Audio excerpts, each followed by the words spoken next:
शुरू तक बोलो दोबारा दो जाओ। एक पति पत्नी थे। व्यापारी था और भाई बढ़िया था। तो भाई में आपस में इतना प्रेम करे थे कि गांव में गुआंढ में पूरे राज्य में उसकी प्रसिद्ध थी कि भाई ये पति पत्नी इतना ज़्यादा प्यार करते एक दूसरे से। तो भाई काफ़ी टाइम बीत गया। हर कोई अपनी पत्नी ने अपने पति ने कहा भाई इस जैसा बनना चाहिए, इस जैसा पति होना चाहिए, इस जैसी पत्नी होनी। तो एक दिन राजा रानी महल में बैठी तो छत पर चले गए।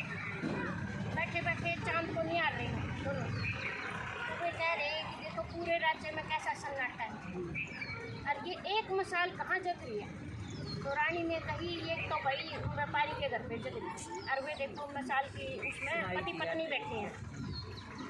तो उसने कहा कि भाई देखो दोनों में कितना प्रेम है। तो राजा कह रहा है कि ये प्रेम किसकी वजह से है। इसकी पत्नी में की वजह से टिक रहा है इतने दिन, अब मैं इसके पति की वजह से टिक रही हूँ। भाई लोग इसकी मिसाल दे हुए। तो रानी कहने लगी कि भाई ये तो मैं पत्नी की वजह से टिक रहा है। पत्नी अपने पति का इतना ख्याल रखा, इतना प्रेम करा है कि भाई उसकी मिसाल दी जाए। तो राजा ने कहा कि नहीं, बनिए में भी कोई कमी नहीं है भाई। बनिया भी इससे ज़्यादा ही प्रेम करता हो, क्या पता बनिए की वजह से प्रेम टिक रहा हो, औरत की वजह से कई बार नहीं टिक पाती। तो दोनों में वो लगी बहस होगी राजा रानी। तो राजा रानी ने कहा क्यों ना हम इनकी एक परीक्षा सी ले लें, जिससे पता चल जाए कि किसकी वजह से इनका प्रेम इतना लंबा चल गया और वो मिसाल बन गया। तो राजा ने कहा ठीक है। तो भाई उसने अगले दिन जब बनिया अपने काम पे चले गया दुकान पे, तो वहाँ एक वो भेजी नौकरानी, अगर जा भाई दासी तू उसको बनिए को बोल जाके मेरा मैसेज दे कि भाई मैं उससे शादी करना चाहती हूँ। तो दासी गई, उसने बनिए से कहा कि भाई मतलब रानी ने आपके लिए मैसेज भिजवाया। तो उसने कहा भाई क्या मैसेज है, भाई बताओ क्या हुक्म है। अगर भाई बात ये है कि रानी तेरे पर मुँह दो, और रानी कह रही है कि अगर तू अपनी पत्नी न मार दे तो रानी तेरे गला ब्याह कर लेगी। तो वो कहने लग गया कि भाई देखो रानी को कहना कि मुझे माफ़ कर दे और मुझे कोई सजा ना दे। भाई मैं मजबूर हूँ, मैं अपनी पत्नी से इतना प्रेम करूँ, मैं 7 जन्म तक इसके चाहूँगी, मैं इसको मार नहीं सकता। भाई रानी को बोलना कि भाई मुझे क्षमा कर दे और मुझे कोई दंड भी ना दे। तो वो मैसेज लेकर पहुँच गई घर। उधर राजा ने भेजा घर पे वो बनियानी कर ली। अब भाई उसको बोलो जाके कि भाई अगर वो अपने पति को मार दे तो मैं राजा उससे शादी करना चाहता है और मैं उसको पटरानी बना के रखूँगा। तो उसने कहा कि राजा को बोलना कि भाई मैं तैयार हूँ। और आज रात पहले भी इसने बोला मैं तैयार हूँ। बनियानी कहने लगी ना भाई मैं तैयार हूँ, शादी के लिए तैयार हूँ। मैं आज रात को ही बनिए को मार दूँगी।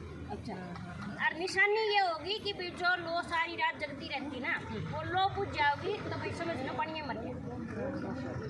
तो भाई दोनों ने जाके मैसेज राजा को भी दे दिया, रानी को भी दे दिया, दोनों ने सुन लिया। राजा ने पूरी मतलब सेना को लगा दिया कि भाई उसके बनिए की हिफाजत के लिए, और पता नहीं चलना चाहिए बनियानी को। भाई मैं देखना चाहता हूँ कि भाई बनियानी बनिए को मार देगी क्या।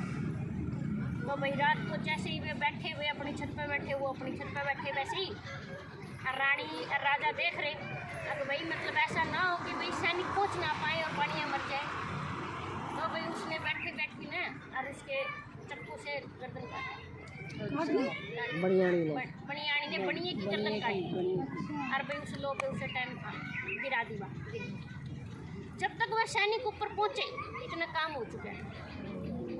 तो भाई उसने कहा राजा पागल हो गया।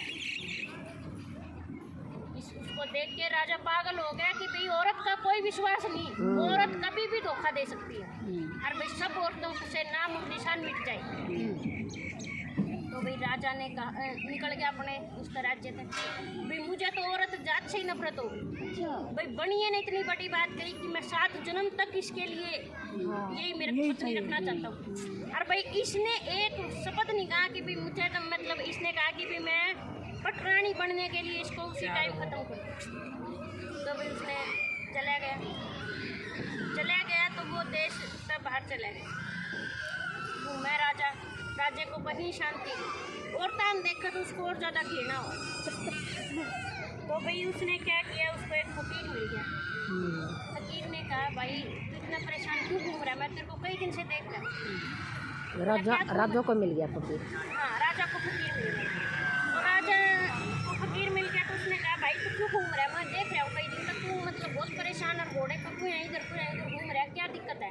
तो उसने कहा अभी मुझे तो औरत जात से ही नफरत होगी, भी औरत जात किसी भी मतलब उसके लायक नहीं होती, विश्वास पात्र नहीं होती कभी भी। तो उसने कहा कि तूने अभी सिक्के का एक पहलू देखा, मैं तेरे को दूसरा दिखाना चाहता हूँ, क्या तू देखना चाहेगा। तो उसने कहा कि भाई हाँ, भाई दूसरा क्या पहलू होगा, ये मतलब विश्वास पात्र नहीं रही मेरे को नहीं लगता कि सारी नारी जाति को ही समझ लिया। तो उसने कहा भाई तू बैठ जाइए। तो उसको बिठा लिया। तो भाई उसको जब बिठा लिया तो उसको बताया कि भाई चल मैं तेरे को दिखाता हूँ। उसने बिठा लिया और उसको दिखा रहा है कि भाई तू उस औरत को देख, आदमी पैरों से चल नहीं सकता, पैर नहीं आदमी के, औरत उसकी पूरी सेवा कर रही है, कमा कमा के उसको खिला रही है, भले इसको क्या कहेगा तू। सब औरतें एक जैसी नहीं होती। औरत भी अलग अलग तरह की होती हैं। औरत में 8 प्रकार के वो होते हैं, 8 तरह की औरत होती है। उसका कौन सा रूप कब जाग जाए ये कोई नहीं कह सकता, विधाता भी आज तक नहीं जान पाया कि औरत के कितने रूप। 8 देवी होती है ना, 8 ही दुर्गा, काली, चंडी सब होती है। तो औरत की कोई भी रूप किसी भी टाइम धारण कर सकती है, ये जरूरी नहीं है कि भाई सभी वो करेंगे। जब तक कहा करती पहले लुगाई गुद्दी पाचा में तो लुगाई का के भरोसा।